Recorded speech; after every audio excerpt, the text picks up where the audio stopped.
professional wrestler, comic book collector, video game enthusiast, Zach the Ripper Comics here, and welcome to a brand new series I'm doing, a series of Let's Reads where we're going to take a look at classic magazines having to do with professional wrestling, video games, comic books. In this case today, we're going to take a look at Wizard Magazine. And if anybody is not familiar with Wizard Magazine, it ran from July of 1991 to March of 2011, with the final issue being the March 2011 issue releasing in January of that year. It was a monthly publication coming out of New York City, New York. And you'll see in this issue that as of issue number 7, they did start with the glossy paper. Before that, it was your traditional thinner newspaper print. Wizard Magazine was known for having an extremely strong support for the independent comic book publishers, mainly Valiant and Image Comics that had just launched right around this time. The beginning issues of Wizard Magazine had some Todd McFarlane hints at Image Comics. He was hinting at what he was planning on doing following his exodus from Marvel Comics, taking a ton of employees with him, thus being the founding fathers for Image Comics. There's an early sketch of Spawn in a Wizard Magazine before Spawn number 1 even ever hit newsstands. Wizard Magazine was also popular enough that it came up with its own awards, the Wizard Awards, that ran from 1993 to 2006. These award ceremonies often took place at Dragon Con, Philadelphia Comic Con, and Chicago Comic Con, which was later renamed Wizard World Comic Con. If you're a fan of comic books, you've probably heard of Frank Miller. Frank Miller has wrote some amazing stuff in the past, most notably The Dark Knight Rises from the 1980s. He did a ton of Daredevil stuff. He's done a ton of things in the industry. He wrote RoboCop 2 and 3, the movies. The treatments were not used by the movie industry. They gave him a small speaking role in RoboCop 2 as he was the main doctor behind the development of Nuke, the drug in RoboCop 2. In 2011, Frank Miller released his treatments for the scripts of RoboCop 2 and RoboCop 3 through independent publishing, and those were wildly successful. However, Frank Miller and Wizard Magazine did not get along. Frank Miller would have some choice words for Wizard Magazine in the past, basically comparing them to the dirt sheets of the professional wrestling world, where it was fanboys that did not have the heart, did not have the gifts to get into the business that they wrote about, basically just giving their takes as fact and as story, rather than actually doing their due diligence and research. Now, it seems that Frank Miller and Wizard Magazine were able to patch things up around the 2005-2006 range, because following those years between that and when the publication ended in 2011, Frank Miller had made a few appearances at the Wizard Magazine World Comic Con. Wizard Magazine also became so big at one point that it was publishing and giving exclusive half issues from major publishers like Marvel and DC. So you'd have a new Marvel book that would have a number 1, it would be on the newsstands, but you could get an issue half or sometimes issue 0 exclusively with your Wizard Magazine. Usually it would come in a poly bag inside the magazine itself with your comic book attached to it, either on the front or on the back. Those issues don't seem to be worth that much as far as financial value, but a lot of collectors really like to get a hold of them because they were so often ripped out of magazines or stolen at newsstands. One of the things I want to point out on this cover real quick is the price points up here. For United States, it's $3.95, Canada $4.95, and this again was October of 1992. Back in October of 1992, with inflation, this would be $7.36 today. That's an 86.4% price increase from October of 1992 to February of 2021. Now, back in October of 92, I would not have been able to afford this, as $3.95 would have gotten me perhaps upwards of 5 single comic books off the shelf at my comic book store. So I would have definitely gone to them rather than spending that amount on one book in itself. However, as I got older and once I started collecting, and it was, some say that Wizard itself is responsible for the collecting boom, but once I started collecting comics in the mid-90s, I was able to use some of the money that I had. Instead of buying every book on the newsstand, I would get Wizard, because Wizard also had a price guide inside of it, which was huge for anybody collecting comics or us kids who felt like we could get rich one day off of these comic books. So as we take a look at this, again, this is Wizard number 14, The Guide to Comics. In this issue, we're going to have an X-Men poster, a Cyberforce trading card, and an interview with Neil Adams. And you see the women of X-Men at the time on this cover. You have Jean Grey, Storm, Rogue, Psylocke, and Jubilee. As far as these costumes and these X-Men, Psylocke and Rogue, these are my absolute two favorite looks that these two characters had. I believe these were developed by Jim Lee. As you can see, they were also the ones used in the 1992 animated show on Fox. Never been a big fan of Jubilee. As far as Jean Grey, that looks okay. Storm, I actually prefer Storm's 80s look where she had the black and the mohawk. I think that was very well done. They really covered her up, and I never understood why they completely covered her body up and then, grew all her hair in. But really nice cover, sticks out. A lot of purple, a lot of pink, a lot of blue, and then just a barrage of like a yellowy orange. Like, this cover would have really stuck out to me if I was a kid and I saw it on the shelf.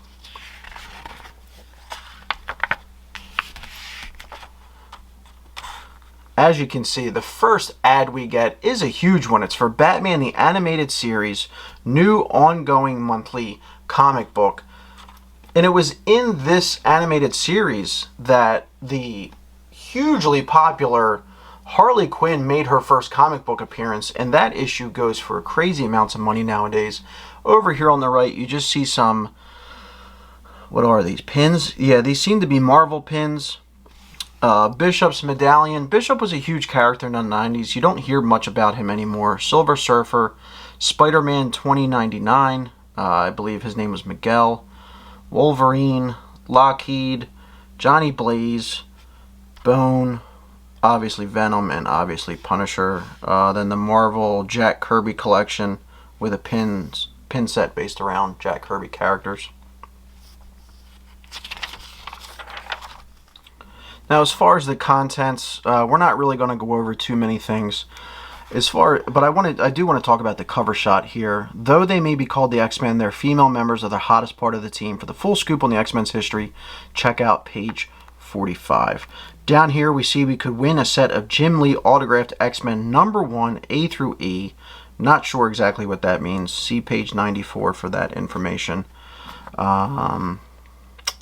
Yeah, if you'd like to order some back issues, this is Wizard number 2, Wizard number 3, and those early issues all featured the Wizard hat, I guess you would say. It's like a nightcap. I'm not exactly sure what they call that.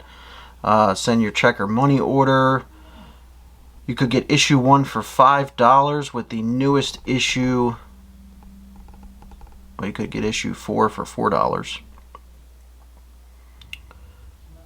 All 10 issues for $40. That's a fantastic deal. And then they have the exclusive Comic-Con issue number 1 for $8 that you could buy there. Advance Comics. I never actually saw this in any of the comic book stores that I was in. Let me know in the comments if you guys have ever seen that and if it was worth anything. Robin 3, Cry of the Huntress was a horrible book. Letter from the publisher. After the show, can I wear the suit? Got $20. We're going to read this letter from the Punisher. I'll read the letter from the publisher here real quick. Well, the excitement continues this month in Wizard. I'm sure you are saying it's about time they put some women on the cover. Fueled by popular demand, Art Thibert created the X-Women. Make sure you check out our special write-ups on the X-Men and a great look at the upcoming Executioner song. According to Fabian Nicieza, this crossover will be hot, hot, hot. Fabian Nicieza is renowned at being just an absolute turd when it comes to the X-Men comics. Valiant continues its dominance in the back issue department. The books are flying off shelves everywhere. They're limited edition books such as Red Unit, Gold Eternal Warrior and Gold Archer and Armstrong are going through the roof. There are a couple Archer and Armstrong books on the Zack the Ripper Comics eBay store right now. Feel free to go check that out. We can certainly call August Image Comics Month. With all their new titles, Image was actually the #2 publisher for the month. After only a few months in the comic publishing business, Image has exploded onto the scene and continues to expand its base of creators. So right here you see what I was talking about in the beginning of this video, where in our letter from the publisher, in the second paragraph, we're already talking about Valiant Comics. In the third paragraph, we're already talking about Image Comics. Wizard Magazine was hugely supporting these publishers because the publishers were in turn advertising and supporting Wizard Magazine. Marvel bought the Fleer Corporation. I actually never knew that. What do you think of that? I think, well, I won't tell you what I think, but fans are in for some great treats. You'll probably see some terrific promotions coming from both companies. Since the comic book distribution system is so sophisticated and efficient, Fleer will hopefully take advantage of it with their sports products. Now, what we ended up seeing from that was the Marvel Masterpieces collection through Fleer, and again, they were phenomenal if you were a collector of cards or a collector of comics. And when I say collector of cards, I'm talking sports cards. You could not escape the comic cards of the time. I guarantee if you look up some YouTubers that collect sports cards, they absolutely, in their collection at some point, or still have comic cards from the 90s, as they were becoming just as valuable as the comic books themselves. Can you see the trend here? With all these groundbreaking events, everybody benefits, especially the fans. Better comics, better products, and more fun. Hey, I'm having a good time. Regards, Garib S. Seamus, the Big Cheese. If you were around for Batman in 1989, you know that the hype for that movie was unlike anything we had ever seen up to that point. Fast forward to 1992 and Batman Returns comes out with a little less hype based on the fact that most parents were not letting their children see the movie after seeing the previews and then seeing the movie themselves, because there's a lot of crude sexual humor and violence in that movie just within the first couple minutes of it starting. But over here you see the Batman Returns special collector's edition products. We have movie cards, an art portfolio. These are the cards. This is the art portfolio. Lobby cards, Art of Batman Returns, blueprints, lithographs, and an art print. You can send away for all of these. They range from $10 up to $500 for the serigraph. Comic book writers, a dying breed. This is an interesting article here.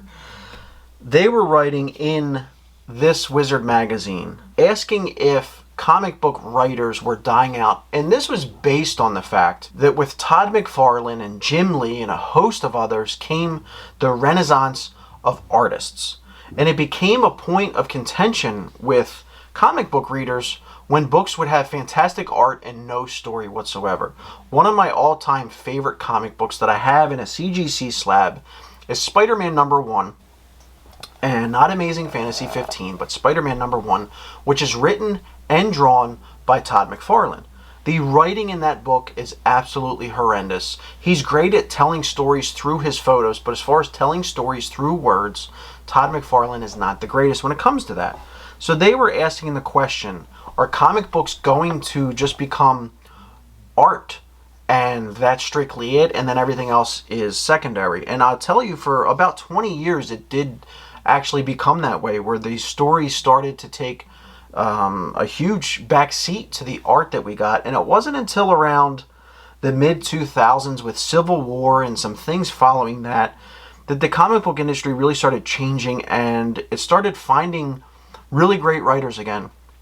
And it started seeing improvements in the writing based on the fact that the Marvel movies were so huge now. And with the Marvel movies being huge, they're obviously going to have to pull ideas and content from comic books for their movies. So they were going back to what made money in the comic industry and what had good stories. The art doesn't so much matter nowadays because people are more concerned with getting good stories from the books, because if they want good art, they could just watch a movie or watch a television show that has amazing art or real life people now.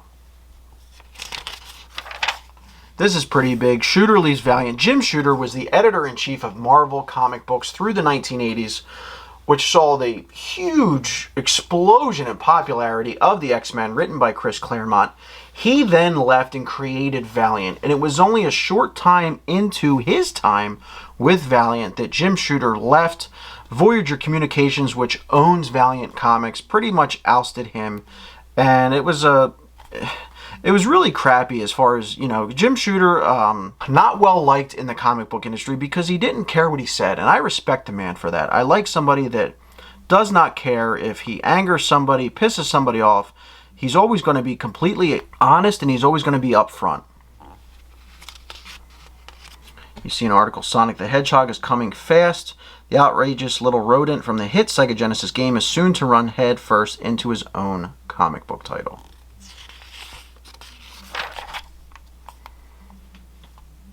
Here's a Rob Liefeld cover contest for fans to draw their favorite Rob Liefeld cover. Again, he was another one along with Jim Lee and Todd McFarlane that just exploded in the 80s with Marvel Comics and then eventually left and did their things on their own.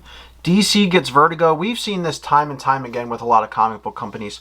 Vertigo Comics was basically DC's mature reader book. Nowadays it's called DC Black Label. Again, Marvel to buy Fleer.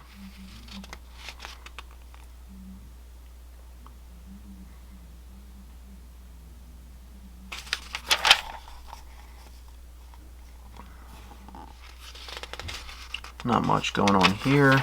We'll just keep going. Good old Palmer's Picks. So Tom Palmer Jr. was known in Wizard Magazine as a guy that would basically give you his picks on upcoming books and things like that. Over here you can see that he's saying, hey, go out and get Watchmen number 12 and V for Vendetta number 3. Recommended reading Swamp Thing number 64. All great books, all great stories. Alan Moore did all 3 of these, actually. 16-bit power. This is when you know that the video game industry and the comic book industry are both huge at a time, because we have an ad after a mention of Sonic the Hedgehog and after a mention of Sega and X-Mutants earlier in the book.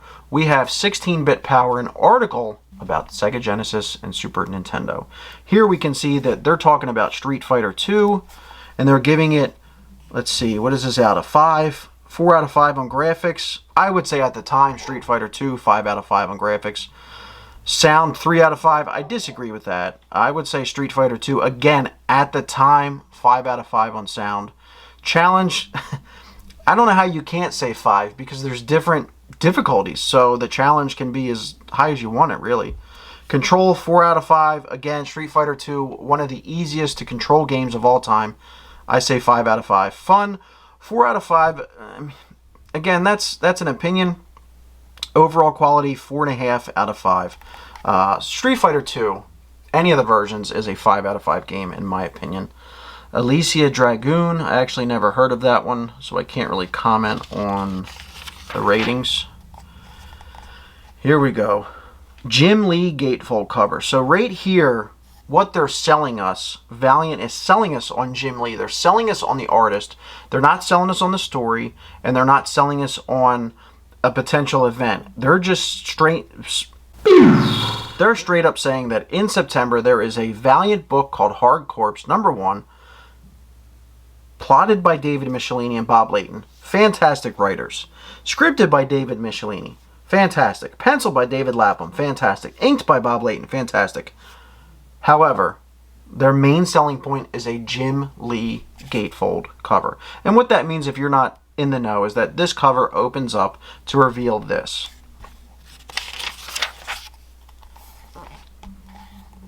Here we have an ad for Atomic Comics. They were always in Wizard Magazine.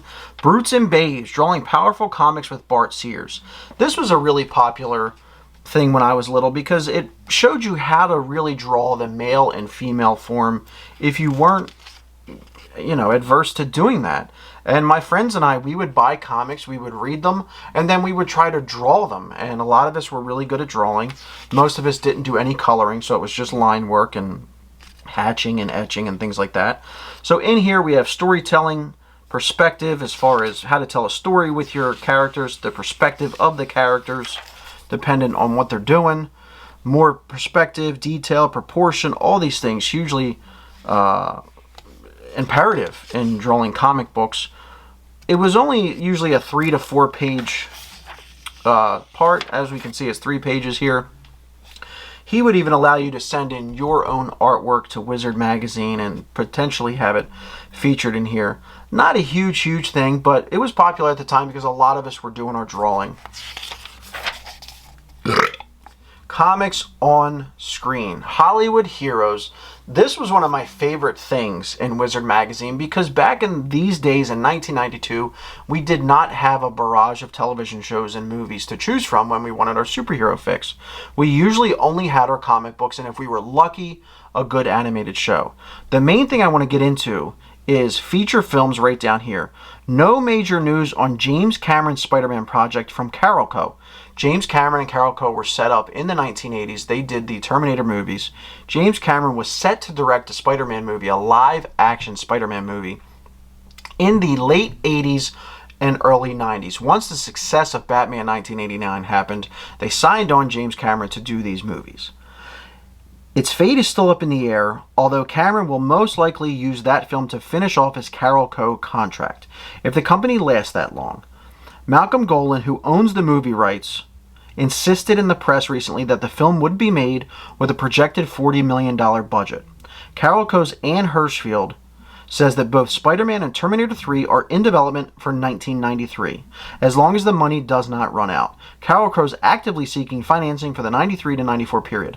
Now, as we know, with the hindsight of being able to look back, being 2021 now, both James Cameron's Spider-Man and Terminator 3 never came out. Spider-Man would not see theaters until 2002, and Terminator 3 would not see theaters until 2003, and it was not directed by James Cameron.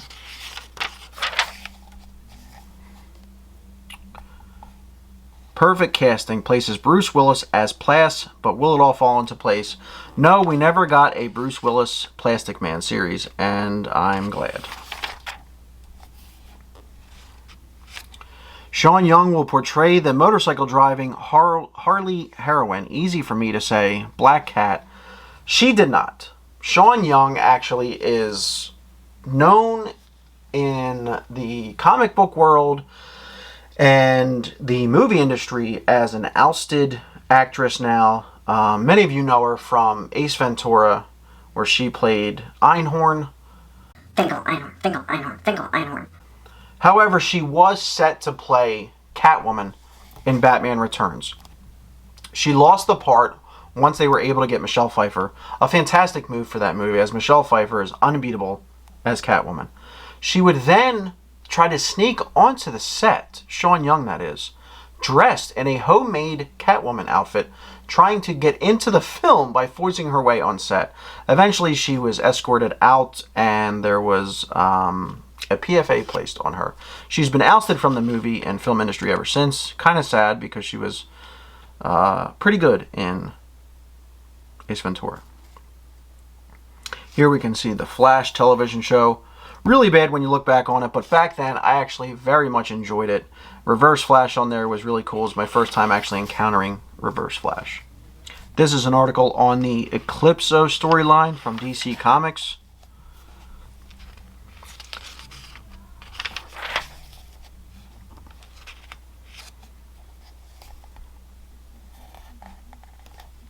So this is pretty cool, as the X-overs, crossovers, anybody that's interested in an X-Men book that had some of those late 80s, early 90s crossovers, they gave you an entire checklist. This is the Inferno checklist for the Inferno storyline.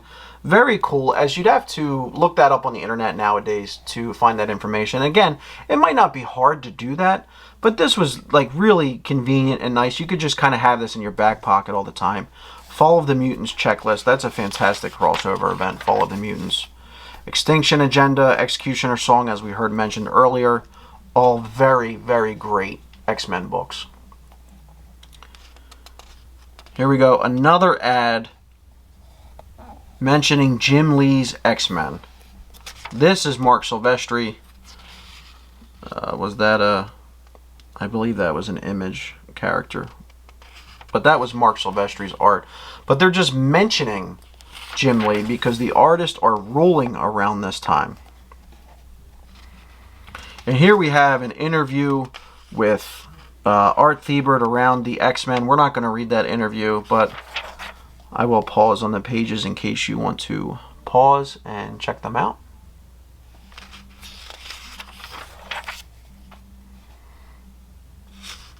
Here we have a second ad to purchase the Wizard magazines. This issue, number 4, with Batman on the cover, I believe is the issue where it has the first sketch of Spawn. And here we have a decade look at the X-Men. Here we have an interview from Wizard magazine with Neil Adams. They're calling him Continuity's founding father. Comic books back in the day were serial based, where it was an in and out story, something quick, based off of comic strips of the newspapers. It was Neil Adams and a few other guys, but they're giving the attention to Neil Adams here, who thought of continuity for comic books. So each issue continuing into the next one as a means of getting people to spend more money every week, bi-week, or month, whatever the releasing terms were for specific books. Ad for Wildcats again. You have Jim Lee up here, Scott Williams, who was an inker for Rob Liefeld also, with their Wildcats. That eventually became an animated show that was wildly successful, and a toy line because Image Comics, Jim Lee, and Todd McFarlane ruled the early 90s. Here's another ad for Image. You see Savage Dragon, Spawn number 1. So here we have an actual pretty big article interviewing Todd McFarlane and Jim Lee, who exactly owns Image. As I said earlier, the founding fathers moved from Marvel to there. I'll read this now. The question was posed to Rob Liefeld in an interview in Wizard number 10, and his answer was this: we all own houses in the same neighborhood, but no one owns the neighborhood. Essentially, it's a shared banner with everyone in charge of their own projects and no one person running the whole show. Whether or not that's such a good thing remains to be seen. Malibu, another large alternative publisher, already had strong ties to the Image creators, and when Image needed a publisher and a distributor, Malibu fit the bill. So even though Image is an imprint of Malibu, Malibu has no editorial or creative control over the books. You see a young Rob Liefeld. He is... I'm not sure if anybody really understands when I say that the artist ruled this time period in comic books. Rob Liefeld was actually a guest on the Tonight Shows and Conan O'Brien and so forth. This is out there, Youngblood. He's the man behind the nation's best-selling comic book, folks. Just out on the stands today. It's called Youngblood, and here's its creator, Rob Liefeld. Rob!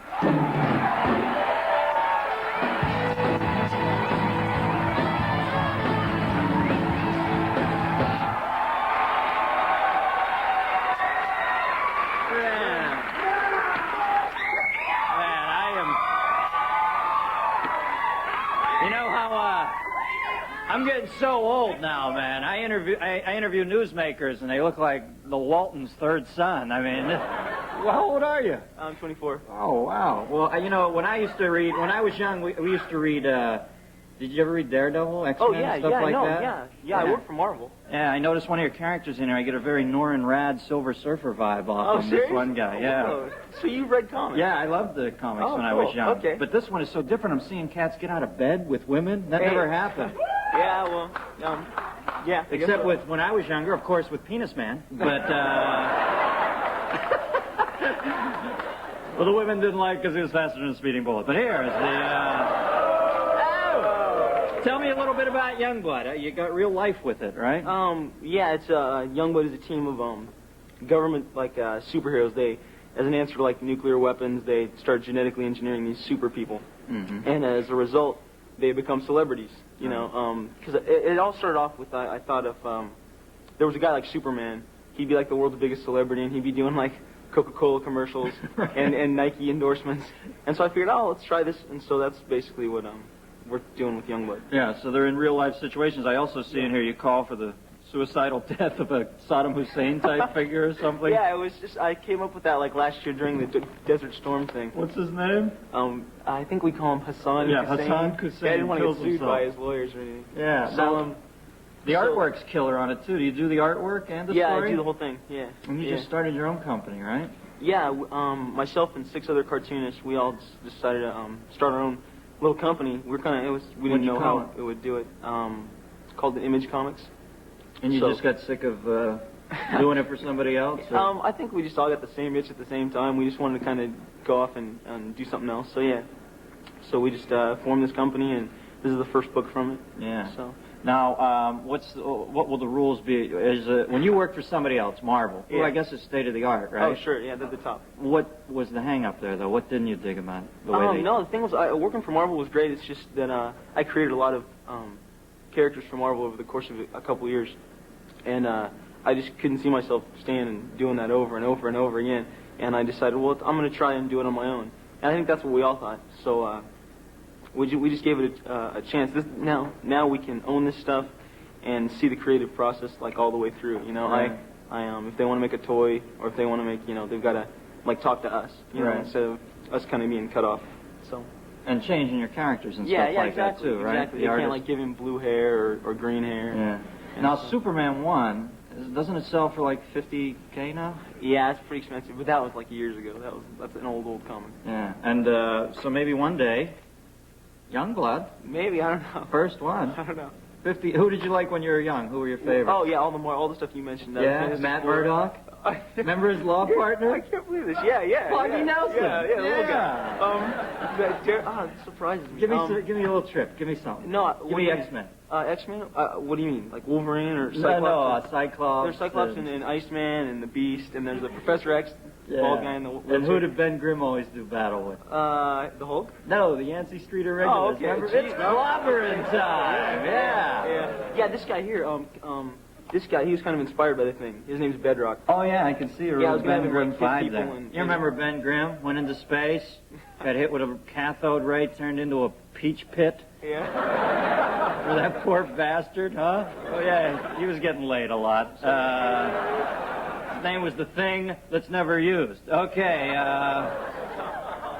it's a Thing joke. He's a cartoon guy. All right, what else we got coming out? What's your next character? You got another one in the plans? Yeah, I got a book called Brigade coming out into the summer. Nick Fury knockoff? No, it's another group of they're the celebrities in this comic, and this is more like a rebel team. They don't want to be the celebrities and stuff. So we'll see how that goes. You know, it was the coolest when Nick Fury left the Howling Commandos and formed S.H.I.E.L.D. Yeah. It was like the man from U.N.C.L.E. Yeah. Oh, I loved it when I was young. I had no life. Still don't. All right. Hey, look at this. This is caught on, I think. Can we get a shot? Oh my gosh. Yeah. The entire audience. Reading the first copy of Youngblood. Good deal. All right. Well, this is the creator, Rob Liefeld. Rob, thanks for coming on, buddy. All right, we'll be right back with actor Sean Patrick Flannery right after this. From feminists who labeled their exaggerated proportions sexploitation. Sensitive to criticism, he reluctantly downsized. I think I'm slowly changing because we've been so battered by it recently that we portray women as these huge, chested, voluptuous women. And I guess the reason that I've always been cold to that, I'm like, Superman is not a weakling. Superman is this massive guy, and the people who are cast to be Superman are these bodybuilders. And the heroes are not these little men, but it's so weird how the focus does not stay on them, it's on the women. With merchandising spin-offs of his comic book heroes, Rob became a $7 million man at age 27. Now the young boss of Image Comics takes special interest in the talent he hires. We pay our young artists exceptionally well, and it's kind of the pride that I take in saying we're different, we treat artists better. I want to work with these guys for years and years and years, and I want them to be able to go home and say, we're treated well at this place. Rob's commitment to young artists goes beyond mere talent spotting. It also includes making time for the unknowns and the wannabes. Among comic book fans who press him for autographs, he instinctively knows the difference between those seeking escape between the pages and those seeking fulfillment. You, as an artist who wants to make a living out of this and wants to make a career and hopefully support a family, owe it to yourself to stand out amongst the crowd. Before standing out as a superstar illustrator, Rob's biggest fan was high school sweetheart JoBeth Creel. She became his fiancée after he popped the question in the place he felt most comfortable, the center pages of his comic book.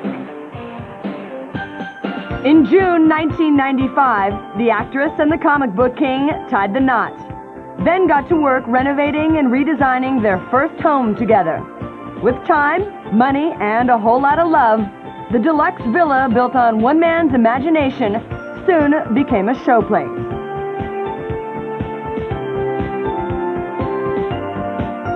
Chateau Liefeld comes complete with a crow's nest studio where Rob keeps his pencils and his mind sharp. Just when he thought life couldn't get any better, Hollywood came a-calling. He and Steven Spielberg are already at work on a sci-fi adventure based on one of his comic characters. And that's just for openers. Rob is reportedly also working with TriStar Pictures and Tom Cruise to turn another of his creations into a big screen hero. Certainly, if Tom Cruise stars in a movie that was based on my idea, I don't think it gets any bigger. To me, that's what I'm most proud of. I stuck to my dream, and everyone who told me that's not going to work out, and it's opened a lot of different doorways that are definitely exciting. Rob Liefeld, the designing man who turned adolescent visions into some very grown-up figures. At 18 years old for the work he was doing in comic books at the time. Here we have Supreme, who never really left the 90s. Marvel Comics UK. Now this is an imprint that not many people here in the United States, to my knowledge, were a fan of.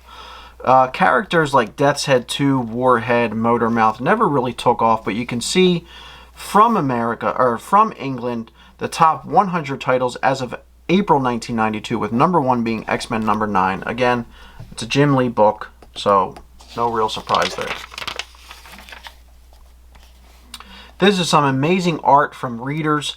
I had sent my art into this, and I know twice specifically that my art was published. I believe it was my envelope art. I do not know if I have the issues that it was published in.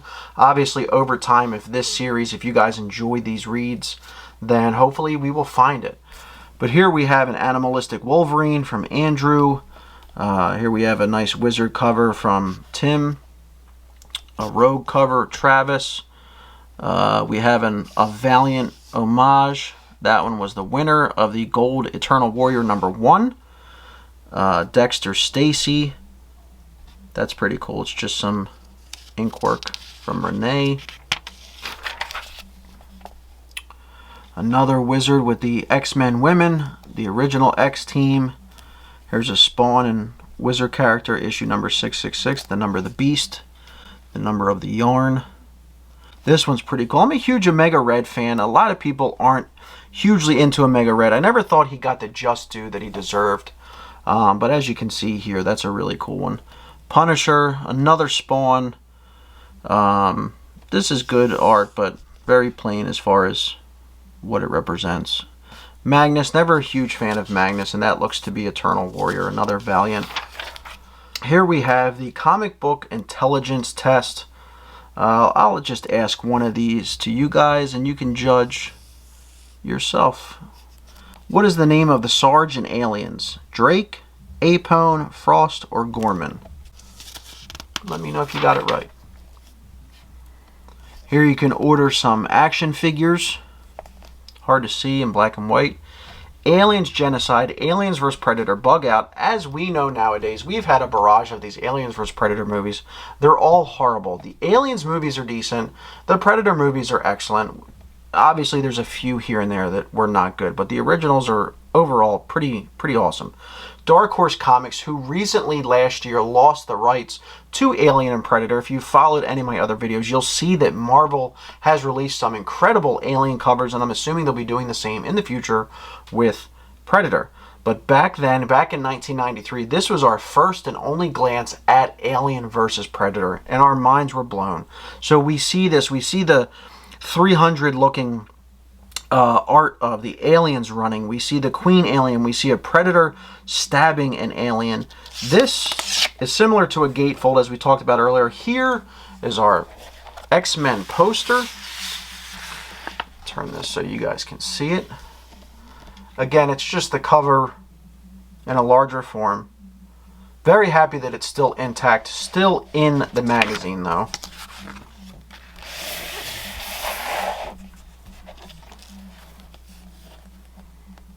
Previews magazine. Previews is still a thing. You can find that in your local comic book shop. Basically, it's an 1.5 inch thick book featuring previews of the next quarter of comic books. This was an actual issue. Predator vs. Magnus Robot Fighter was a 2-issue series, and this issue is in the personal Zack the Ripper Comics childhood collection. You can buy some signed books over here.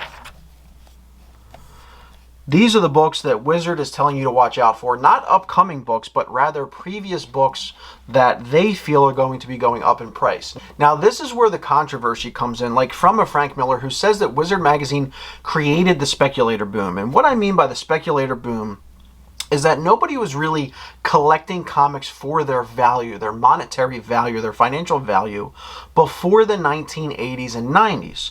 So when Wizard Magazine came out and they said, hey, these are the books in the past that you should be looking at, perhaps Wizard themselves was inflating that by telling you. It's a lot similar nowadays if you watch a television show or a sporting event and it says the #1 trend worldwide is NFL Super Bowl. So if everybody in that moment goes on Twitter and hits hashtag NFL Super Bowl to see if it is the #1 trend, odds are in that moment it's going to become the #1 trend. So this was a similar thing. Were these books actually hot at the time, or was Wizard telling you they were hot so then everybody would try to buy them up? We have Amazing Adventures number 11 up here. I believe that's Blue Beast. That's Blue Beast. X Factor number 3, where Beast is deferred. New Mutants number 2. Uncanny X-Men number 256, where Psylocke got her makeover. Not real big on that outfit.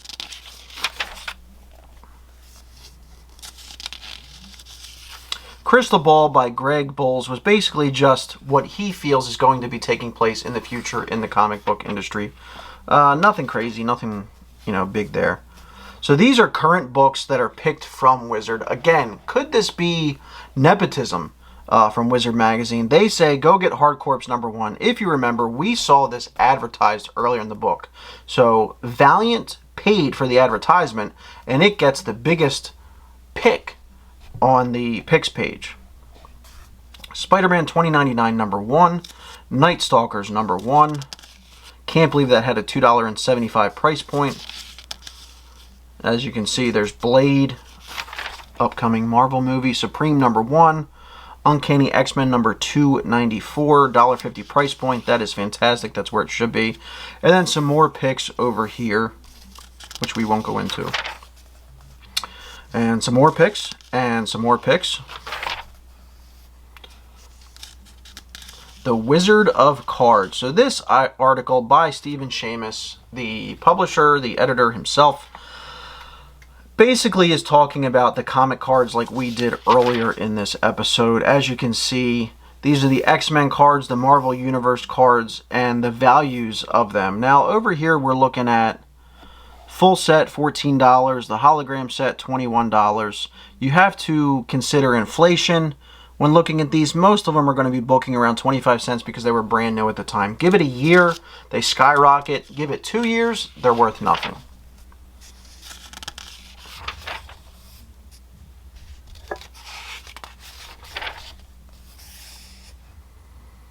Eternal Warrior number 6 ad from Valiant. Again, we have seen Valiant and Image all over this issue.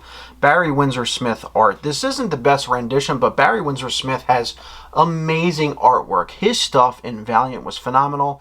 His Wolverine in the Marvel Comics Presents is the absolute best Wolverine I've ever seen.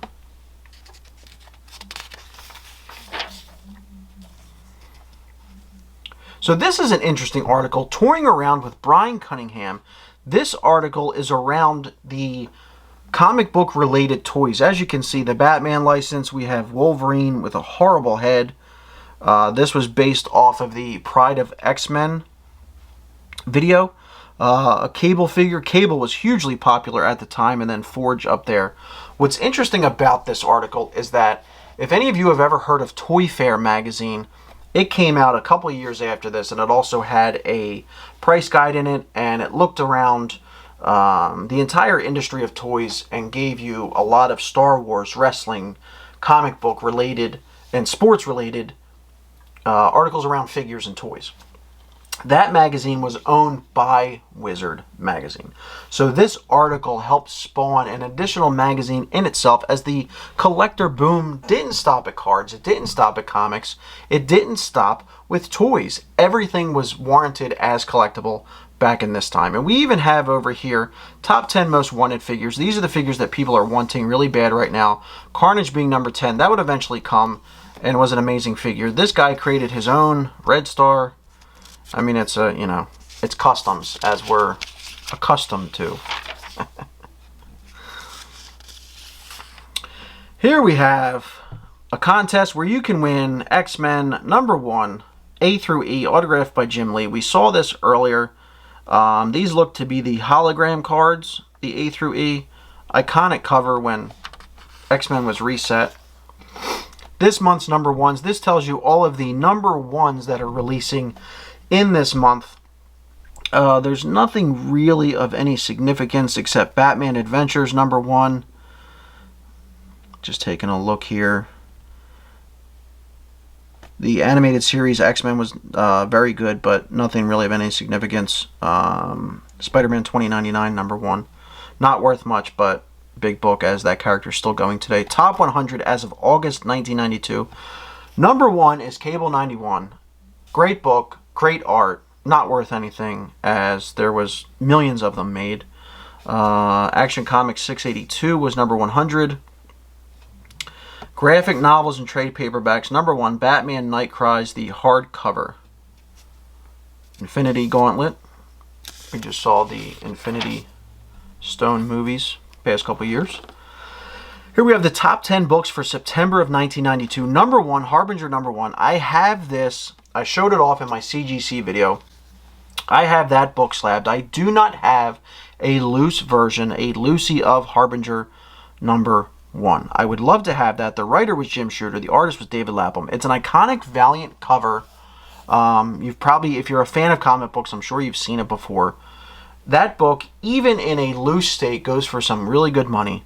If you own Harbinger number 1, loose or slabbed in a CGC, let me know. Solar number 10. This book goes for a lot of money too, because it is a plain black cover. There is art on there that's very hard to see.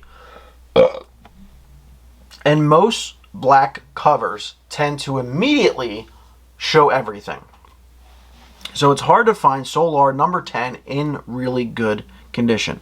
Amazing Spider-Man number 101, featuring Morbius on the cover. This is timely, as the Morbius movie will be coming out shortly with Jared Leto. Spawn number 1, huge book. Amazing Spider-Man 361, another huge book. This is big money now, as it has the first appearance, cover appearance of Carnage. New Mutants 87, another huge book. First appearance of Cable.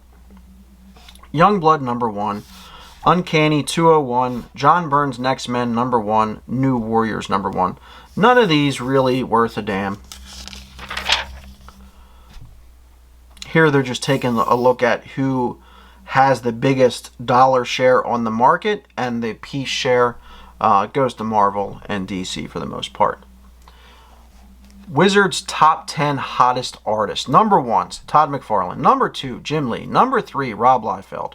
Number 4, Dale Keown. Number 5, Mark Silvestri. All of these artists were with Marvel and left to go do their own thing. Then we go down to Whilce Portacio, Mark Bagley, who did a fantastic job on Spider-Man when Todd McFarlane left, Ron Lim, John Byrne, and Art Thibert.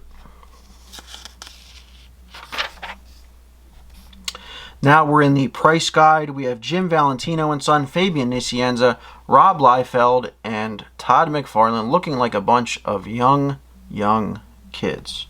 We will not go over all of the price guide.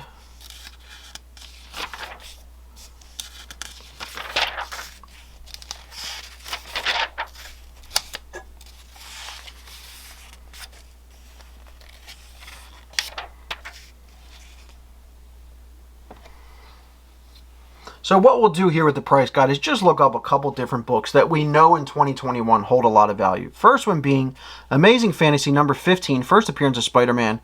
This was going for $8,000 in 1992. That is a close to $1 million book in great condition in 2021.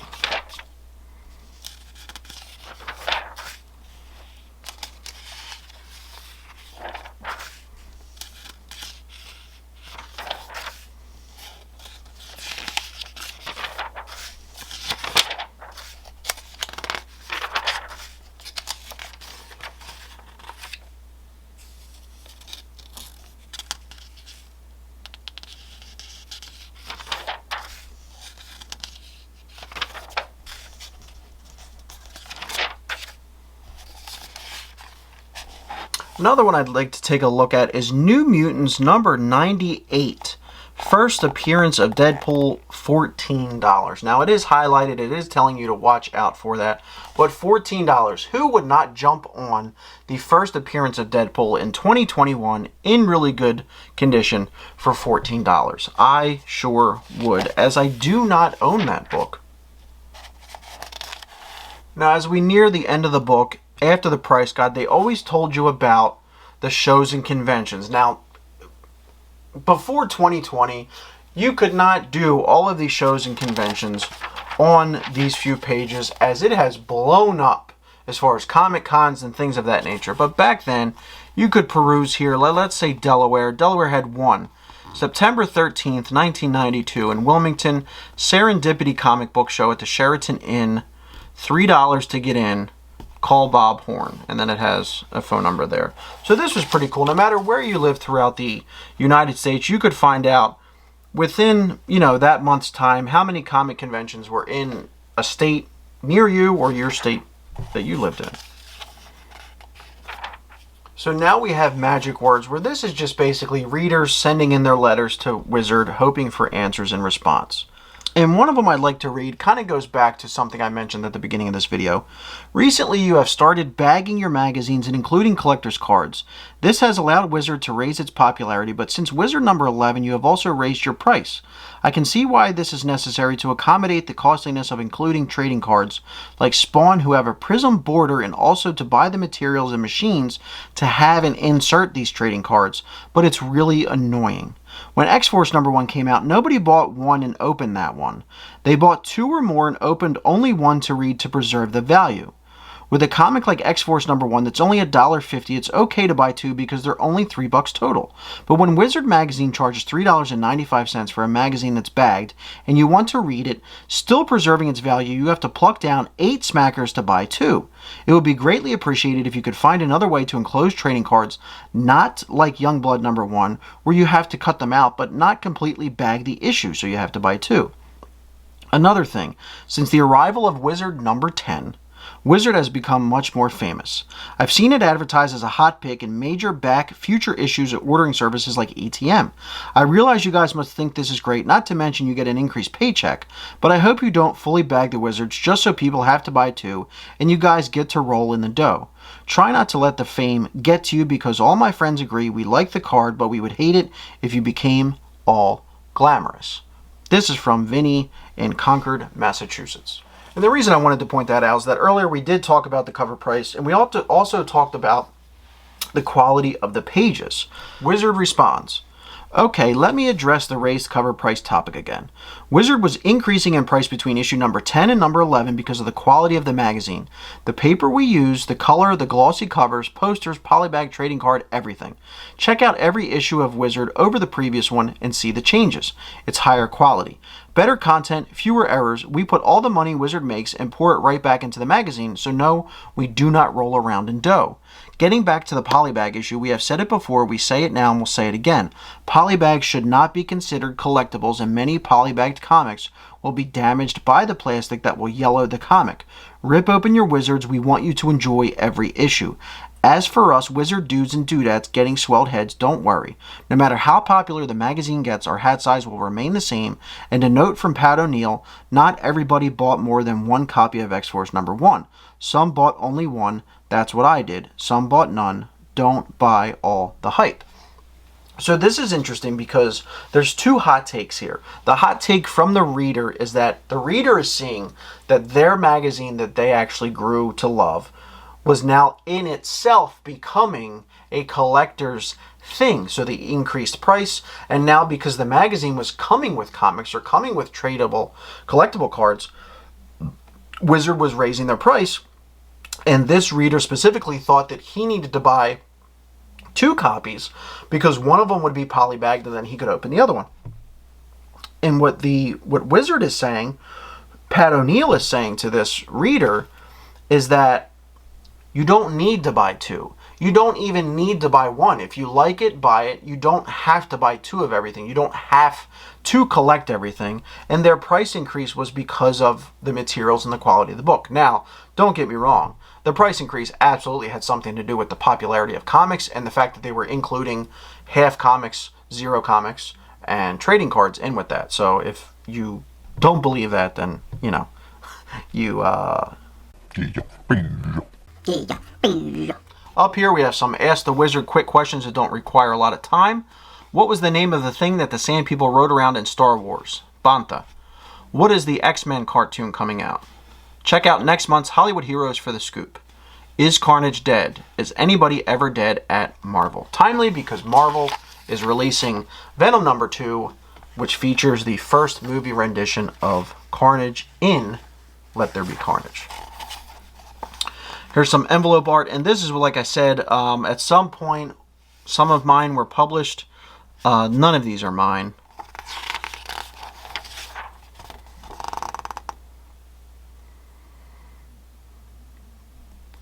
Here on the back inside cover, we have an ad for Wetworks coming from Image Comics from Will Sportaccio.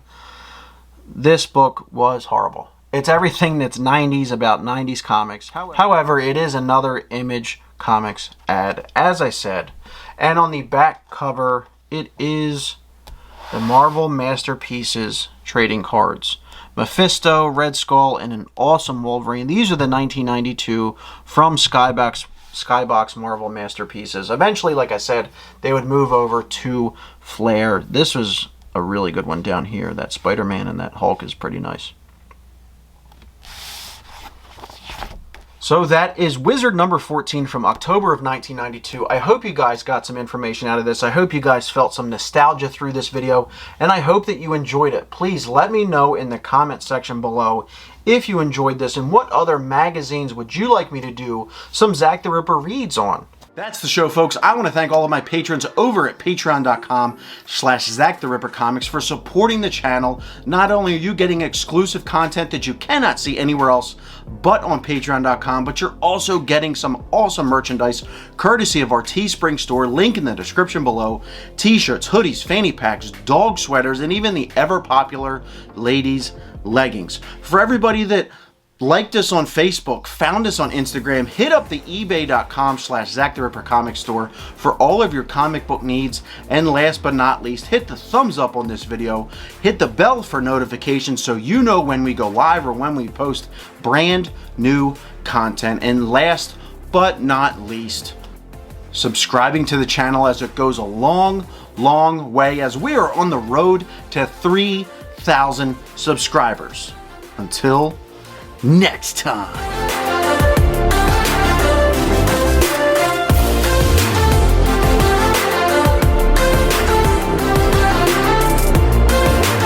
Now that's a hit.